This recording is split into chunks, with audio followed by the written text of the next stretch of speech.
Hello everyone and a warm welcome to Achievers YouTube channel. A very good morning guys. I hope you are doing well. स्वागत है सभी का achievers YouTube channel पर। तो कैसे हो दोस्तों? मैं आशा करता हूँ कि शानदार तरीके से आप अपने लाइफ को एंजॉय कर रहे हो, अपने सेहत, फैमिली और पढ़ाई का ध्यान काफ़ी अच्छी तरीके से रख रहे हो। दोस्तों, हर सुबह की तरह आज भी हम आपके सबसे पहले और सबसे बेहतरीन प्रश्नों के संकलन के साथ 14 अक्टूबर करंट अफेयर्स लेकर आया हूँ, जो आगामी प्रश्न के दृष्टिकोण से काफ़ी महत्वपूर्ण साबित होगा। शुरू करने से पहले आपसे निवेदन है कि वीडियो को आसाद देखें एवं वीडियो अच्छा लगे तो लाइक और शेयर जरूर करें, क्योंकि आपके लाइक, शेयर और कमेंट हम लोगों को काफ़ी मोटिवेट करता है। तो आइए बिना समय व्यर्थ किए बढ़ते अपने पहले प्रश्न की ओर। सबसे पहले जिन्होंने अभी तक चैनल को सब्सक्राइब नहीं किया है वो प्लीज़ चैनल को सब्सक्राइब कर लीजिए एवं बेल आइकन को दबा लीजिए। उससे क्या होगा, जो भी हमारी तरफ से रेगुलर अपडेट होगा वो आपको सबसे पहले मिलेगा। पहला क्वेश्चन देखते हैं। पूर्ण रूप से डिजिटल शिक्षा प्रदान करने वाला पहला डिजिटल राज्य कौन बना है? तो पहला डिजिटल राज्य, ये हमारे देश के सबसे शिक्षित राज्य में से एक है, जिसका नाम केरल है, जो कि पूर्ण रूप से डिजिटल शिक्षा प्रदान करने वाला भारत का पहला डिजिटल राज्य बना है। अब केरल के बारे में बात है तो केरल से जो फैक्ट लेते हैं।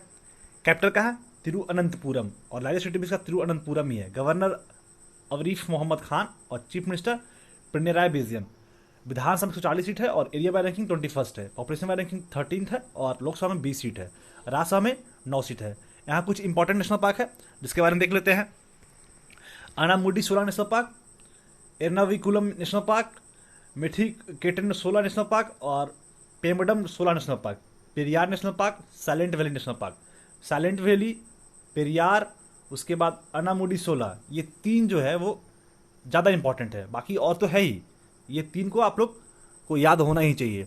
अब ये देख लेते हैं कि आपका जो केरला है वो किस किस राज्य से बाउंड्री शेयर होता है। तो आप ये देख सकते हैं यहाँ पे, ये है पार्ट आपका केरला का, और बाउंड्री शेयर कहाँ कर रहा है? तमिलनाडु कर रहा है और कर्नाटका कर रहा है। तो ये था आपका केरला का जिस राज्य से बाउंड्री शेयर कर रहा था उसके बारे में फैक्ट्स। आई होप आप लोग अच्छा लगा होगा। अब अगला क्वेश्चन देख लेते हैं। आपदा निम्नीकरण के लिए संयुक्त राष्ट्र का अंतर्राष्ट्रीय दिवस कब मनाया जाता है? तो जो संयुक्त राष्ट्र का अंतर्राष्ट्रीय दिवस है आपदा निम्नीकरण के लिए, वो 13 अक्टूबर को हर साल मनाया जाता है। अगला क्वेश्चन देखते हैं। 3 अक्टूबर 2020 में सैंड्रा निस लाइफ टाइम अचीवमेंट पुरस्कार किसने जीता है? तो ये सैंड्रा निस लाइफ टाइम अचीवमेंट पुरस्कार से हरीश कोटेश जी को सम्मानित किया गया है। National association for the education of homeless children and youth की ओर से आजीवन उपलब्धि पुरस्कार हरीश कोटेश को प्रदान किया गया है, जो अमेरिका के लिए हिंदू धर्म के संस्थापक और अध्यक्ष के रूप में कार्य करते हैं। तो ये हरीश कोटेश जी को सैंड्रा निस लाइफ टाइम अचीवमेंट का पुरस्कार, जो कि 2020 का है, उसे इन्हें सम्मानित किया गया है। अब अगला प्रश्न देखते हैं। किसे 2020 का शास्त्रा रामानुजन पुरस्कार से सम्मानित किया गया है? शास्त्रा रामानुजन, आप लोग को नाम से पता चला होगा ये पुरस्कार किस लिए दिया होगा। रामानुजन का आप लोग जानते हैं ना, अगर जो मैथ्स आप लोग बनाते होंगे तो रामानुजन के बारे में भी जानते ही होंगे। तो ये साई एब्रा जी को 2020 का शास्त्रा रामानुजन पुरस्कार से सम्मानित किया गया है। गणित में 32 वर्ष से कम आयु के व्यक्तियों को द्वारा उत्कृष्ट योगदान के लिए शास्त्रा रामानुजन पुरस्कार प्रतिवर्ष दिया जाता है। जिनका एज 32 वर्ष से कम है उन्हें ये सम्मान से सम्मानित किया जाता है। इस बार साई एब्रा जी को सम्मानित किया गया। ठीक है, अब अगला प्रश्न देख लेते हैं। अरुणाचल प्रदेश में नया ग्रीनफील्ड हवाई अड्डा कहाँ विकसित किया जाएगा? तो ये होलोंगी हवाई अड्डा है। होलोंगी हवाई अड्डा है जो कि अरुणाचल प्रदेश में ग्रीनफील्ड हवाई अड्डा के रूप में विकसित किया जाएगा। ठीक है, कहाँ किया जाएगा? अरुणाचल प्रदेश में। हवाई अड्डा का नाम क्या है? होलोंगी हवाई अड्डा। तो ये था हमारा आज का 5वां क्वेश्चन। अगला प्रश्न देखते हैं। भारत सरकार और एशियाई विकास बैंक एडीबी ने निम्नलिखित में से किस राज्य के 14 माध्यमिक शहरों को विकसित करने के लिए $300 मिलियन ऋण पर हस्ताक्षर किया है? भारत सरकार और एडीबी के द्वारा। ठीक है, एडीबी के द्वारा मिलकर। एडीबी का हेडक्वार्टर कहाँ है? तो एडीबी का हेडक्वार्टर मनीला है। आप लोग सबको पता होगा फिलीपींस का राजधानी मनीला है, जहाँ की एडीबी का हेडक्वार्टर है। तो ये राजस्थान सरकार के द्वारा 14 माध्यमिक शहरों को विकसित करने के लिए $300 मिलियन ऋण पर हस्ताक्षर किया गया है। ठीक है, राजस्थान सरकार के द्वारा ये किया गया है। अब राजस्थान का बात है तो उसे जो फैक्टर लेते हैं। कैपिटल कहाँ है? जयपुर है और लार्जेस्ट सिटी भी इसका जयपुर ही है। गवर्नर कलराज मिश्रा है और चीफ मिनिस्टर अशोक गहलोत है। इनकी कैमरा में 200 सीट है और राज्यसभा में 10 सीट है। लोकसभा में 25 सीट है और हाईकोर्ट का है राजस्थान हाईकोर्ट। ठीक है, कुछ इंपॉर्टेंट नेशनल पार्क है जो आपको याद रखना चाहिए, जिससे हो गया आपका Mukundra hills national park, desert national park, Keoladeo Ghana national park, Ranthambore national park और सरिस्का नेशनल पार्क। तो ये कुछ इंपॉर्टेंट नेशनल पार्क है जो आप लोग को याद करना ही चाहिए। अब ये देख लीजिए कि आपका राजस्थान किस किस राज्य से बाउंड्री शेयर करता है। तो आपका पंजाब से करता है, हरियाणा से करता है, उत्तर प्रदेश से करता है, मध्य प्रदेश से करता है। ठीक है, अब आप लोग मैप में देख सकते हो, ये आपका राजस्थान का पार्ट है, ये रहा आपका राजस्थान का पार्ट। गुजरात से कर रहा है ना, पंजाब से, हरियाणा से, उसके बाद मध्य प्रदेश से, उत्तर प्रदेश से, इधर आपका पाकिस्तान का पार्ट है। ठीक है, तो पाकिस्तान एक देश है, उससे इसका बाउंड्री शेयर होता है। तो ये था आपका राजस्थान के बारे में फैक्ट्स। अब अगला क्वेश्चन देख लेते हैं, हाल ही में किस देश ने संयुक्त राज्य अमीरात यूएई के साथ संबंध सामान्य बनाने को लेकर एक समझौता को सर्वसम्मति मंजूरी दे दी है। तो ये इजराइल के साथ में यूएई का अच्छा संबंध बनाने के लिए वार्ता हुआ है। ठीक है, तो इसका आंसर इजराइल हो गया, जो ऑप्शन ए में है। अब इजराइल का बात है तो उससे जो इफेक्ट करते हैं, तो कैपिटल कहाँ है, जेरूसलम है, और करेंसी इजराइल शेकेल है। प्राइम मिनिस्टर बेंजामिन नेतन्याहू है, और इसका बॉन्डिंग किस किस देश से शेयर हो रहा है, तो आप लोग देख सकते हो, लेबनान से शेयर हो रहा है, सीरिया से हो रहा है, जॉर्डन से हो रहा है, इजिप्ट से हो रहा है। यहाँ पे आपका गोल्डन हाइट्स है, यहाँ पे तेल अवीव है जहाँ भारत का आपका राजदूत वगैरह बैठते हैं। ठीक है, उसके बाद से ये आपका इजराइल का कैपिटल होगा जेरूसलम, ये होगा गाजा स्ट्रिप जिसके लिए हमेशा फाइट होते रहता है इजराइल और फिलिस्तीन का। तो ये था आपको इजराइल के बारे में बात, और ये रहा आपका वेस्ट बैंक। ठीक है, यहाँ पे एक कम्युनिटी है हमास और फतेह, जो कि हमास जो है वो थोड़ा सा टेरर मतलब टेररिस्ट टाइप का, जिस तरीके से माओइस्ट होता है उसी तरीके से वहाँ पे हमास है, हमास कम्युनिटी है, काफ़ी क्रूर कम्युनिटी है। तो ये था आपका लेबनान के बारे में फैक्ट्स। अगला प्रश्न देखते हैं, लेटेस्ट रिपोर्ट के अनुसार कौन सा देश साल 2050 तक जापान को पीछे छोड़ दुनिया की तीसरी सबसे बड़ी अर्थव्यवस्था बन जाएगी। यहाँ पे थोड़ा सा इधर है, लेटेस्ट रिपोर्ट के अनुसार ये आपका 2050 तक कौन सा ऐसा राष्ट्र है जो कि जापान को पीछे छोड़कर आपका थर्ड रैंक पे आ जाएगा। तो ये हमारा प्यारा देश भारत है, जो कि जापान को छोड़ के ये मतलब तीसरे रैंक पे आ जाएगा। फर्स्ट पे कौन है, सेकंड पे कौन है, और थर्ड पे कौन है, अभी फिलहाल आपको बताना है। टॉप 5 का बताना है, टॉप 5 आपको बताना है। आपको कमेंट में लिखना है कि फर्स्ट पे कौन सा कंट्री, सेकंड पे कौन सा कंट्री है। मैं तो बता दूं, फर्स्ट पे यूएस आपको सबको पता होगा, सेकंड भी बता दूं, नहीं आप लोग 5 का बताइएगा। ठीक है, फर्स्ट, सेकंड, थर्ड, फोर्थ और फिफ्थ। ठीक है, तो ये आपका 2050 तक जो है भारत ना थर्ड सबसे बड़ी अर्थव्यवस्था वाली कंट्री बन जाएगी, जो कि जापान को पीछे छोड़कर ये कारनामा किया जाएगा। तो ये था 8वां क्वेश्चन। अब अगला प्रश्न देखते हैं, विश्व मानक दिवस कब मनाया जाता है। तो विश्व मानक दिवस हर साल 14 अक्टूबर को मनाया जाता है। विश्व अर्थव्यवस्था को मानकीकरण के महत्व को दिखाने के लिए, नियामकों, उद्योग और उपभोक्ताओं के बीच जागरूकता बढ़ाने के लिए हर साल 14 अक्टूबर को विश्व मानक दिवस के रूप में मनाया जाता है। तो ये था आपका 9वां क्वेश्चन। अब अगला क्वेश्चन देखते हैं, हाल ही में किस देश ने बलात्कार की सजा के रूप में मौत की सजा को सर्वोच्च सजा के रूप में शामिल करने का मसौदा पारित किया है। तो ये बांग्लादेश की सरकार के द्वारा आपको जो भी बलात्कारी लोग होंगे उनको मौत की सजा दी जाएगी। ठीक है, तो ये आपका मसौदा पारित हुआ है, काफ़ी अच्छा स्टेप है, हमारे राष्ट्र में होना चाहिए ताकि लोगों के बीच में यह दहशत बना रहे। जो लोग भी ऐसे कार्य करते हैं, पता नहीं किस टाइप के संस्कार उन्हें दी जाती है, मतलब बिल्कुल समझ में नहीं आता है कभी कभी। जिस तरीके की स्थिति आजकल अपने देश में पैदा होती हैं, आप लोग बहुत सारे केसेस दिख रहे होंगे। उत्तर प्रदेश में जो भी केसेस हुए थे उनको भी मतलब उससे भी आप लोग अवगत होंगे। तो जितने निंदनीय, जितने भी घटिया से घटिया स्टेप इन्होंने उठाते हैं, जो भी लोग करते हैं, और इन लोगों को साथ भी देने वाले बहुत लोग होते हैं। आप लोग यूपी के बारे में बहुत कुछ जानते होंगे, जो भी घटना घटी होंगी। तो सच में इन लोगों के साथ में जिस तरीके से इन लोगों का बिहेवियर है, जिस तरीके का ये लोग कार्य करते हैं, तो उनको मौत की सज़ा भी कम है। तो लोगों के बीच में दहशत रखने के लिए ऐसा स्टेप उठाया जाए।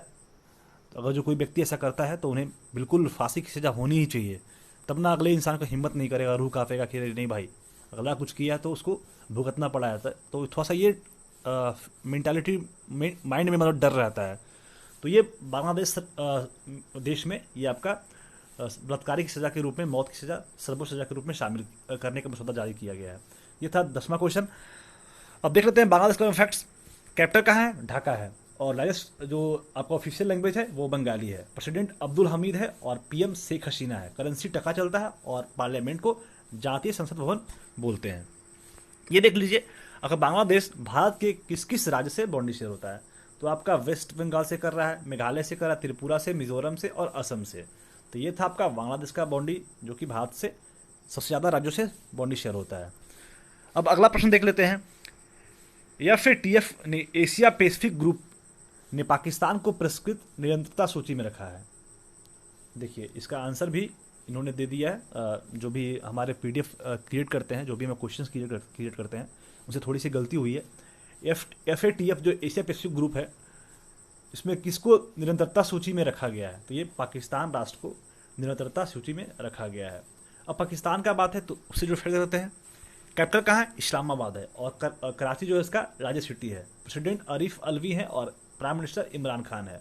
अपर हाउस को सीनेट बोलते हैं, लोअर हाउस को नेशनल असेंबली बोलते हैं। करेंसी चलता है पाकिस्तान रुपी, जिस तरह से हमारे देश में इंडियन रुपी चलता है, उसी तरीके से पाकिस्तान में पाकिस्तानी रुपी चलता है।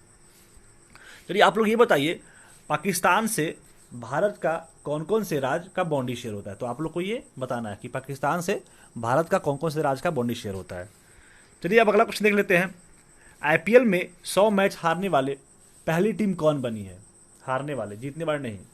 तो ये KXIP है, यानी किंग्स 11 पंजाब है, जो कि IPL में 100 मैच हारने वाली पहली टीम बनी है। ठीक है, इससे पहले दिल्ली 100 मैच हारने वाली दूसरी टीम बनी है। ठीक है, दिल्ली भी ये आपका कारनामा हासिल किया है, चलो कोई नहीं। और ये KXIP जो है, अब फिलहाल जो किंग्स 11 पंजाब है, इसका जो आपका मालिक है वो हीरोइन है, आप लोग सब पता होगा उनको, प्रीति जिंटा है। इनके जो मालकिनी है वो प्रीति जिंटा है। और अभी जो इनके आपका KXIP के यानी किंग्स 11 पंजाब के जो कैप्टन है वो लोकेश राहुल है, कर्नाटक का प्लेयर, काफ़ी उम्दा प्लेयर है, और ये अभी फिलहाल इस टीम का कैप्टन है। अनफॉर्चुनेटली अच्छी टीम होने के बावजूद भी ये अच्छा प्रदर्शन नहीं कर पा रहे हैं, तो ऐसा बैड लक के कारण। चलिए कोई बात नहीं है। तो ये IPL में 100 मैच हारने वाली पहली टीम बनी है। ठीक है, अब अगला प्रश्न देख लेते हैं। किस राज्य में पेप्सिको के द्वारा ग्रीनफील्ड आलू चिप्स उत्पादन किया जाएगा? ये पेप्सिको के द्वारा ग्रीनफील्ड आलू चिप्स उत्पादन किया जाएगा। तो ये उत्तर प्रदेश राज्य है, जहाँ पे पेप्सिको के द्वारा ग्रीनफील्ड आलू चिप्स का उत्पादन किया जाएगा। अब उत्तर प्रदेश का बात है तो देख लेते हैं हम लोग फैक्ट्स। कैपिटल है लखनऊ, ठीक है, और लार्जेस्ट सिटी इसका कानपुर है। ठीक है, आप लोग सबको पता होगा, मैं कितना बार मिस किया हूँ इसको नोट करने में। तो कानपुर जो है उसका लार्जेस्ट सिटी है। गवर्नर आनंदीबेन पटेल है और चीफ मिनिस्टर योगी आदित्यनाथ है। Deputy chief minister Keshav Prasad Maurya है, और विधानसभा में 403 सीट है, विधान परिषद में 100 सीट है, और राज्यसभा में 31 सीट है। लोकसभा में 80 सीट है, और इसका जो आपका हाईकोर्ट है वो प्रयागराज में है, इलाहाबाद हाईकोर्ट। ठीक है, ब्रांच लखनऊ में है।